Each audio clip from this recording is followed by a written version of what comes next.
Welcome to How to Live Slow, the podcast where we discuss slow living for the modern woman and help you design an intentionally slower family life. I'm Rachelle Glendon, your personal slow living coach and host of this podcast. I know all about busy, but I love living slow. Enjoy the show. Well, hello and welcome to episode 89 of How to Live Slow. I hope you enjoyed the last 4 episodes of Mental Load May. I'd like to continue the conversation today with an interview with the beautiful Hilary Claire Rowsell, who is the author of The Motherhood Reset. She's a clinical psychologist, and she's here today to talk with us about so many things. It's a beautiful conversation all about figuring out what your values are, what your priorities are, understanding what your emotions mean and what your needs might be, particularly what your needs might be, because a lot of us are really disconnected from what our needs are. And we also talk about intentional decision making, which is an art and a process. And yeah, I hope you enjoy the episode. If you would like to connect further with Hilary, obviously her social links and her website and all of that is in the show notes. But apart from that, let's meet Hilary. Welcome to the podcast, Hilary. It's so great to have you here today. Thank you. Thanks for having me here. I'm excited to have this conversation. Yeah, me too. It's going to be a brilliant one. Why don't we get started with you just sharing a little bit of your story and tell us how you got to where you are now. Tell us about your kids and your working life and all of that. Okay, so I am a clinical psychologist and I have specialized in nutritional and in environmental medicine. I'm also a yoga teacher and I have 2 little boys who are now 3 and 5. And I'm originally from Canada and I came over here and ended up doing my PhD in clinical psychology at the University of Wollongong, then worked in various roles as a psychologist, working predominantly with like families and kids, so kids and teenagers. And then we moved to the mid-north coast of New South Wales, and soon after that decided that we were going to start having a family. So my husband and I are both Canadians, and we're raising 2 little Australian boys. We're Australian now as well, but I never expected to have my kids overseas, but here we are. It's so interesting how life goes in various directions. It really is, yeah. I'm interested to know a little bit about what it's been like raising kids. I'm assuming you don't have any other family over here. And yeah, how's that been? Really hard. We went into it quite naively, which I guess in some respects was a good thing. So we actually did it. But yeah, it's really, really hard. I never realized how much you needed a village and you needed that village close by until I had kids, because we had moved around. We'd been in Australia for almost a decade before we had our first son. But even so, we had moved a number of times within Australia. So we had only been here for a year. So I really didn't know very many people other than a few work colleagues and other mothers that were having babies at the same time. So I didn't have anybody to just give my son to, just so I could shower without him being in the shower with me or, crying, trying to get in. So yeah, it was really challenging. I don't recommend it to anybody, but it's an easy way to burn yourself out, I think. Yeah, 100%. I know so many Australian kids, particularly kids from the country, who move to the city to go to university. They end up staying there, then they have their kids there. And so a lot of us could mirror that experience of not being near our families for that, and how often people move back to smaller towns for that reason. That's the extra help and things like that. So, but is that kind of the precursor to your amazing book? Just a side note, everybody, that Hilary has written this amazing book called The Motherhood Reset. And I've just finished reading it. And I actually think that it's kind of like a handbook.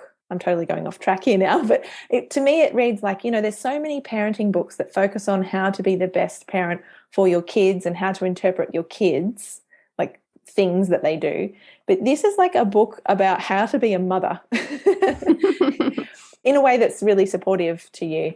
And there's a lot of your story in there. So that was kind of, do you think you would have written this book if you had have been near your family? Would you have had that same experience, do you think? I don't think so. So, well, before having kids, I did work with families and kids quite a bit in my work. I didn't work with mothers with postnatal struggles. Like that wasn't a focus until I had kids. And I don't think I would have had as much passion for this area had I had really good support team around me. And there were other things that I'm a recovering perfectionist. So I set myself up to have like really high expectations of what I could do and of my husband and of my child as well.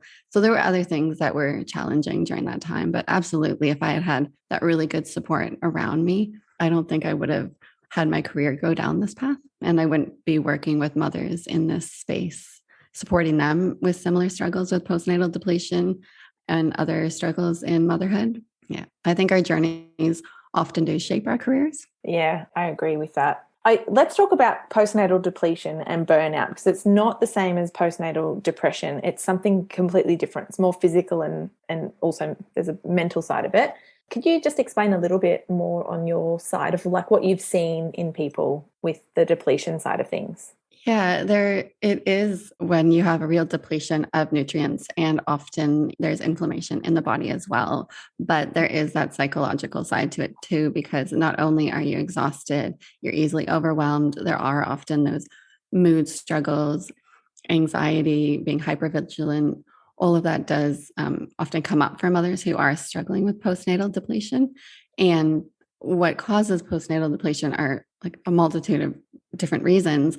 There is being not getting adequate nutrients when you are pregnant and afterwards. That's a big part of it. And having, even issues with your gut microbiome, so you're not able to absorb nutrients. That's a big part of it. But also there is that more societal piece and the practical pieces of those really high expectations that we set for ourselves that often we internalize from society of trying to be that perfect mother or that super mom. And that can really set up mothers to struggle and end up burning out and getting exhausted and struggling with postnatal depletion.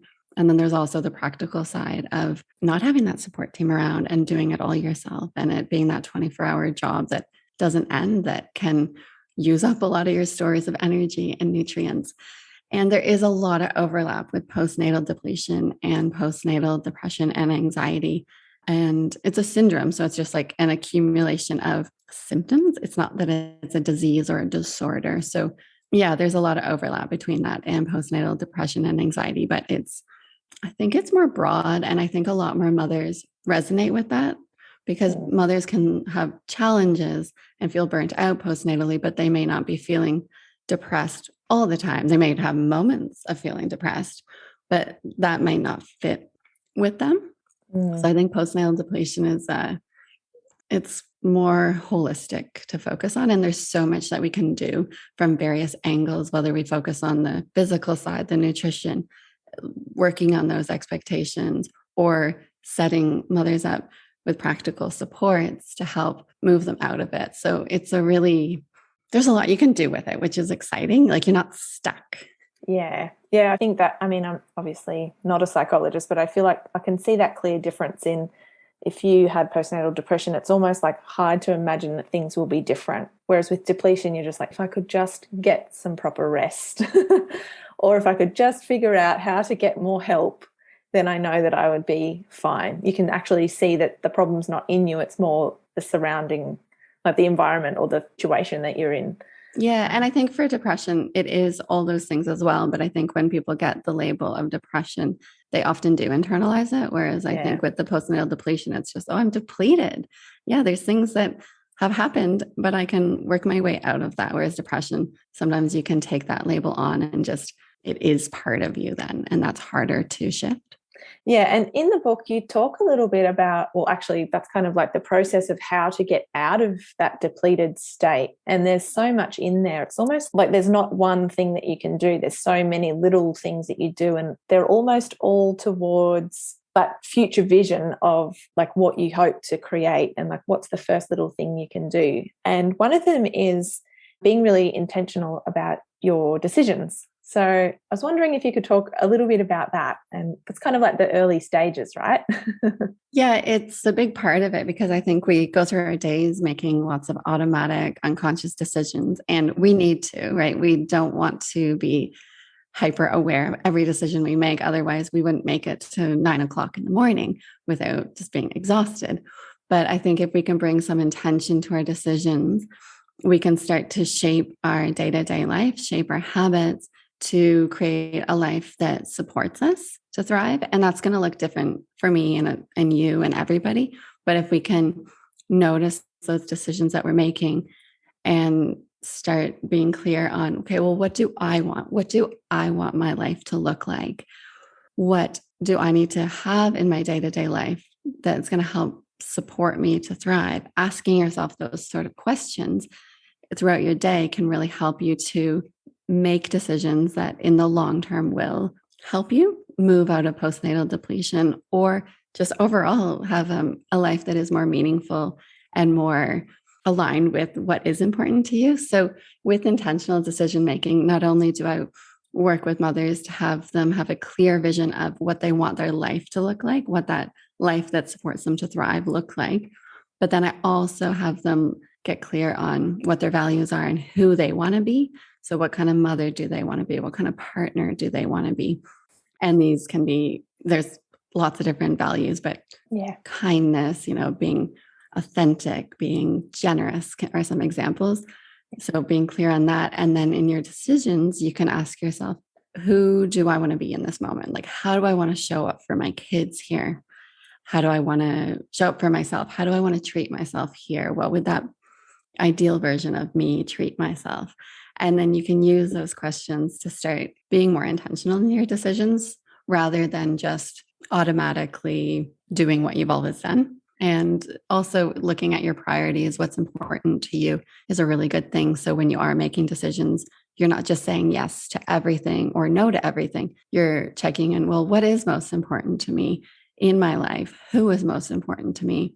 And does this decision support me to have more of them in my life, or does this take me away? So that is a big question for moms, for instance, with work, returning to work after having kids, getting clear on what their priorities are and where work ranks, where time with their kids rank, and figuring out like how they navigate that return to work. So they're not just returning to work because that's what's expected of them by their workplace or society, but they're making it in an intentional way that fits with how they want their life to look and what is most important to them. It's easier said than done, right? Like sometimes you don't have that choice, but at least if you do think about that, you can have more say in things and you can feel more empowered in those decisions that you make.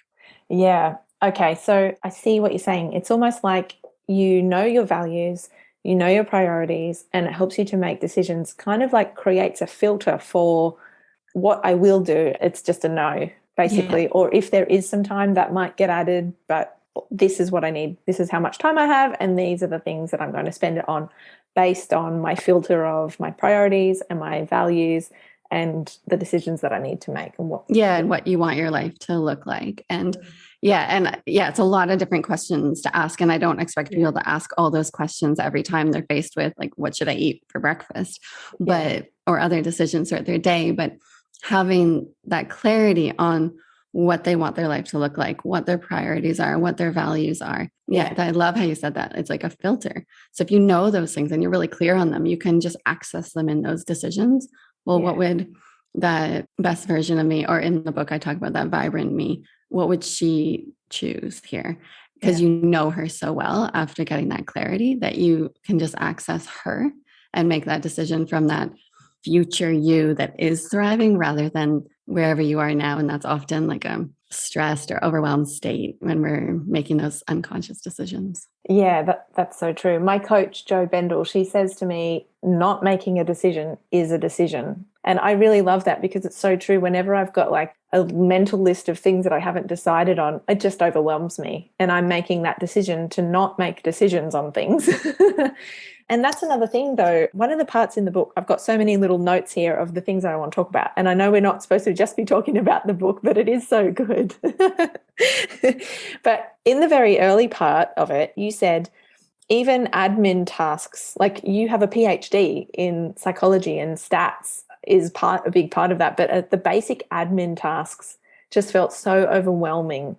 And I really related to that because same, I like I've got a brain, I love to use it. But then when I was in those early years, and like particularly with this, when once the second one came along, and there were the two of them, both having different needs, my brain just left the building. And I made it mean that there was like the baby brain or whatever it is, but that's totally not the case. It's just a symptom, right? And that's a really good sign that something needs to change and that you need some support. Yeah, our brains change massively when we become pregnant and we have babies. Like the change in your brain is, they're starting to realize, is just as significant, if not more so, as in adolescence. So there are real brain changes that happen, but that doesn't mean that we should completely lose our capacity to do everything and forget everything. So I think we've really normalized that forgetfulness with like that mummy brain or baby brain. And some of that does happen. We do shift our focus in our brain to be more focused on being attuned with others' needs and being empathetic and things like that. So it might take us a bit away from those math skills like stats and admin stuff. But I think we still do, if we're nourished, I think we should still have the capacity to do other things in our lives. Yeah. So it can indicate that there's potentially something wrong for you. Yeah, right. Yeah, absolutely. And I think it's just another way that, like you said before, like society just tells us that this is how it's meant to be. If anything that doesn't work out how this prescribed way of mothering, perfect mother kind of stuff should go, or good mother, if you're not meeting that standard, it's something to do with you. And yeah, whereas we need to, take back that control over the way that mothers are sort of seen and how we see ourselves, and recognize that that's actually just a symptom of something. And yeah, I should be seeking some support here rather than making myself feel bad about my inability to do this or that thing without any support. Yeah. Yeah. Yeah. And it might be a symptom showing that there's something wrong, or it might just be that you need to clarify your priorities and that's not one of them anymore. And to let that go or give those tasks to somebody else who would be better suited for them during that time. Yeah. So what do you recommend about, I know that early stage of motherhood, like it is, we are supposed to go through that transformation, that all of these experiences are fairly, common and not normal, but the motherhood transformation is a thing. And often we do spend a lot of our time caring for our baby's needs and everything, but then we forget what our own needs are. So I know a lot of mums, particularly deep in that martyr mothering mode where we feel like we need to be really selfless, might think, well, I don't have needs, or I wouldn't even know what my needs are, let alone what I want from my life. And again, like what you were saying, I guess it comes to this intentional decision making. But how do you start? How do you figure out what your needs are? Like, when you're in that deepness, and I feel like understanding your needs is like the first, you got to start there, right? Yeah. And I think it is normal that when we transition to motherhood, we do focus a lot of our attention on what our kids needs, what they need. And we need to do that to ensure that they survive. So I think that's natural. But yeah, we do often get lost in that and forget to check in with ourselves, and our babies need us to take care of ourselves, because if we're not taking care of ourselves, we can't show up for them and be able to be present to notice what they need. So it is a really important thing. And needs, there's those basic needs of, you need sleep, you need food, we need safety and shelter. And then there's the more psychological needs, like we need empathy, we need love, we need support, things like that. There's a host of them there. And we can often lose touch with our needs. A really good starting place is getting clear on what your emotions are, because our emotions aren't just these things that happen to us. They're there to give us information about what's happening in our world. And we can actually use that information in really helpful ways, rather than just try to only have positive emotions and get rid of the other ones, because that's not helpful at all. So it's really good to first get clear on what you're feeling and just check in with yourself, noticing throughout your day. I have a reminder on my phone every day at some random time to just ask me, like, what are you feeling? So I can just stop and check in and notice what I'm feeling. So notice how your body feels, put that label to it. So, okay, I'm feeling stressed or anxious or tired or whatever it is. And then from there, once you get used to asking yourself what you're feeling, you can start to check in with, okay, so I'm feeling overwhelmed right now. What is that telling me? Like, what is that emotion telling me? Oh, I'm doing too much all by myself, let's say. Okay, so I need support here. And then you can start to look at how you can get that support and how you can get that need met. Or maybe you're feeling exhausted and you think, okay, well, what can I do here? I'm feeling exhausted. My need is sleep or rest. And you can start brainstorming. Well, I can take a nap when my baby naps. I can ask my partner to take the kids out to the park and I can have a rest, or on and on and on, right? You can come up with solutions from there, but you first have to like check in with what you're feeling. And then that's going to help you learn what your needs are. And from there, then you can actually get those needs met. Because often we can feel guilty, or we can feel resentful or angry towards like our partners and other people in our lives when we're not clear on what our needs are. And we're not asking to get those met in healthy ways because we don't even know what they are. So we're just like ranting or yelling. But if we can get clear on what our needs are, then we can just ask our partner and say, look, I'm feeling really tired. I need to sit down and have a rest for a few minutes. Can you please take the kids? And it doesn't have to turn into this big thing that wastes so much energy and causes other problems. So getting clear on your needs is so, so important for us, but also for everybody else around us. Yeah, 100%. And yeah, so I want to kind of go, I don't know if this is, I'm instantly thinking, I've written here as well, if I'm struggling to get my own needs met and people, all mothers sort of struggling in one sense, it's like, who do I ask for help? If everybody's struggling, like how can we support each other? And like also, like you said about when your needs come out as ranting or nagging or whatever, like because, you don't know how to communicate effectively, like what we internalize the fact that we even have needs as to meaning some sort of like failure, or like we haven't done, why can't we meet our own needs, or why should we have needs at all? I don't know. Do you want to talk about that a little bit? Well, I think moms, probably women in general, we have to learn that being selfless isn't helpful, and we all have needs as humans, and that's just part of being human. So starting there is a good place. So if we notice that we do have needs, being like, yep, I'm human, I'm going to have needs too. And yeah, with that, I think, yes, we all need so much support and we need help from other people to get our needs met. But I think a lot of the time when you do get clear on what you're feeling and what you need, it's then a lot less overwhelming because you've labeled it. And a lot of the time you can get those needs met yourself. You can lie down with your baby, or if you even maybe realize you're thirsty, so you just get a drink of water, right? It can be simple things like that. It doesn't have to be huge things. But then when we are clear on our needs, we do become better at communicating them because we have the words. We're not just like, oh, I don't know. Blah, blah, blah, blah. We can just clearly say, this is what I need.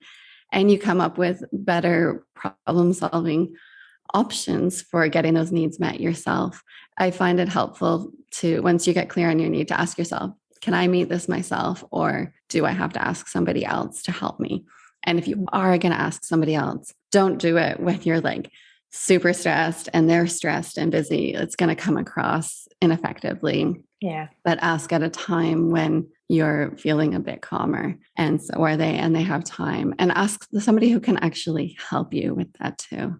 And we can help each other. Like as mothers, we're all struggling generally with the same thing. So if we talk to our friends about that, we do need support with our kids, or we're struggling to get healthy meals on our table and we know we need that nourishing food, brainstorm with your friends. Like, how can we work together? Can we make meals and we come to each other's homes for dinner? Do we get together on a Sunday and make some meals that we freeze together? Or it can actually be a really fun bonding experience if we do talk about our needs and open up with others. So yeah, it's not always easy to get your needs met, but it's a lot easier to get them met. And they're a lot less daunting and overwhelming if we first notice and acknowledge them. Yeah, beautiful. I know, like, I've still got a long way to go myself, but I realized that a lot of the problems of not getting my needs met was that communication piece. Like I would communicate my needs in very ineffective ways at the wrong time. And it just causes like everybody just a whole lot of stress. But I And think me too, just before you go on, like me too. Like I teach this stuff. I work with people. I wrote the book about this and I still catch myself, but I'm catching myself more quickly. And I'm learning how to repair that situation more quickly, but absolutely. Like we're never going to be perfect at this. It's just about getting better at it and being aware of it, I think is really important. Yeah. Yeah. And not being afraid of getting it wrong, like I think that's like, particularly the communication part. But I really like that idea and that's what your PhD was around emotions. And when I was reading about how particularly it's really beneficial for teenagers to learn to be able to recognize how they're feeling, which then goes on to understanding what your needs are. Because if you've got that emotional feeling, is that am I explaining that right? Yeah. If we're able to like understand our emotions, we're a lot more able to use them and be curious about them and accept them, because a lot of the time when we don't even know what they are, we're terrified by them. Yeah. But if we can label them, we can look at them as data and be curious and see what they're telling us. And often they are telling us, well, certain emotions are telling us about possible unmet needs that we have. And yeah, my PhD was looking at that emotional literacy piece. So being able to notice and name your emotions and what effect that has on friendships. And especially for girls, it really does have an effect on their friendships. But if you look at the research, being able to notice and name your emotion, it's connected to almost every positive outcome we want for ourselves and our kids, better mental health, better physical health, better career opportunities and enjoyment, better friendships, better romantic relationships. And yeah, I could just go on and on.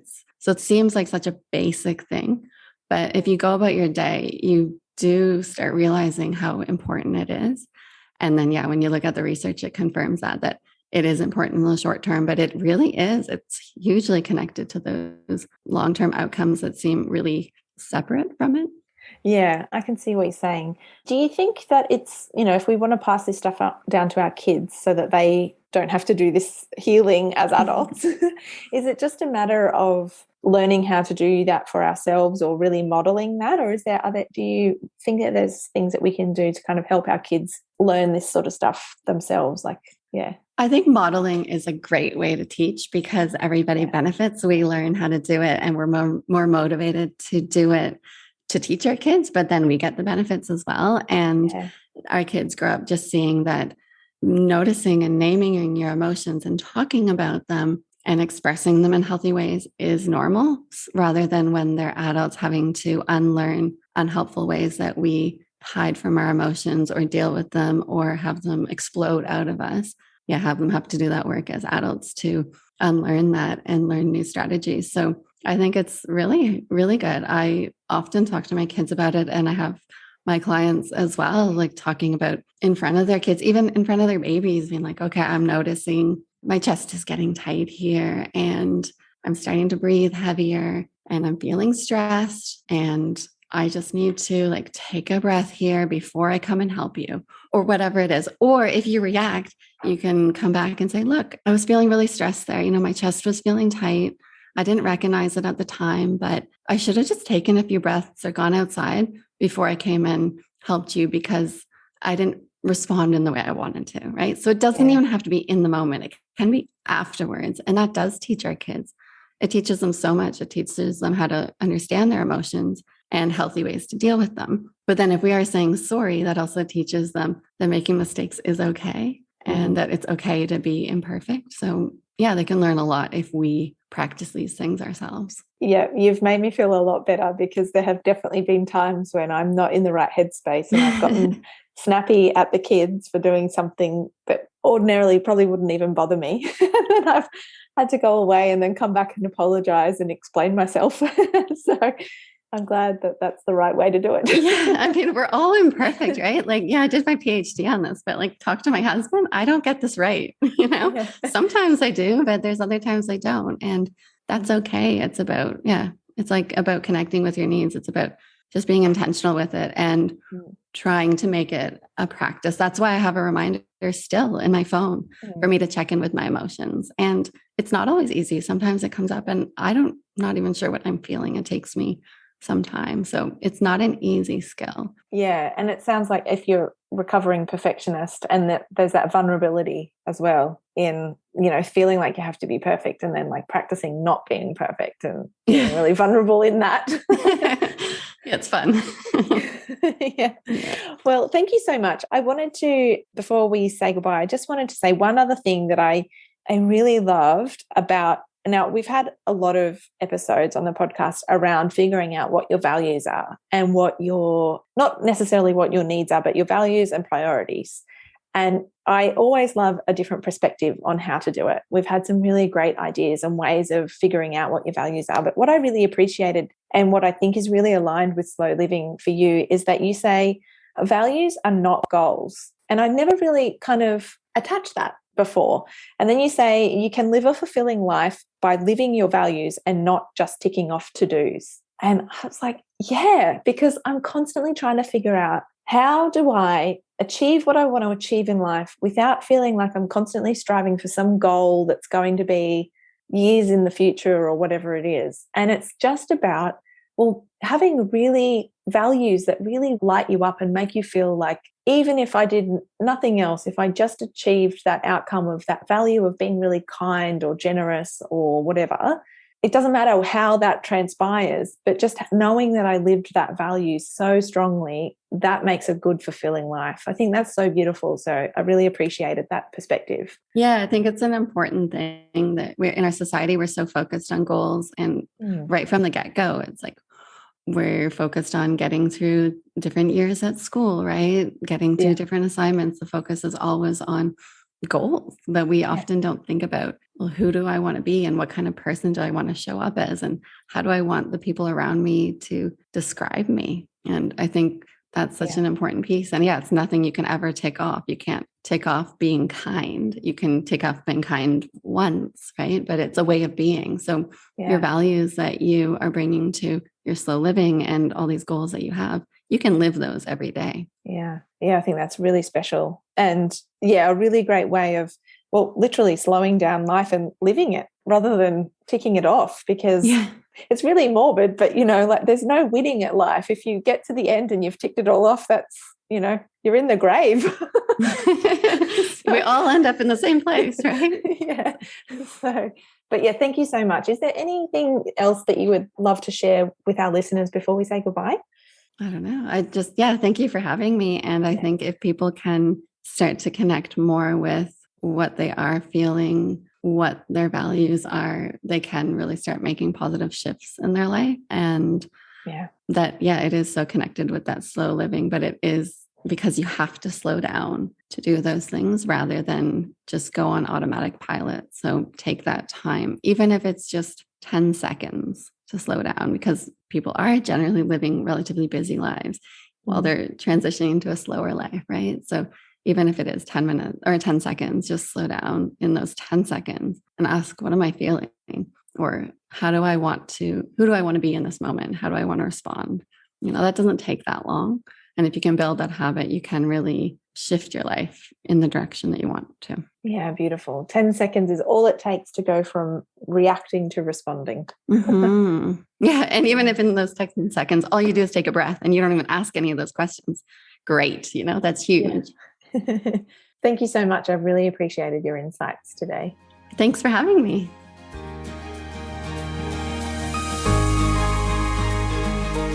That's it for another episode. Thank you so much for joining me today. If you'd like to connect further, the show notes from today's episode, including all the social links and free resources, are over on my website, howtoliveslow.com/podcast. Have a beautiful week ahead, and I'll speak with you again soon.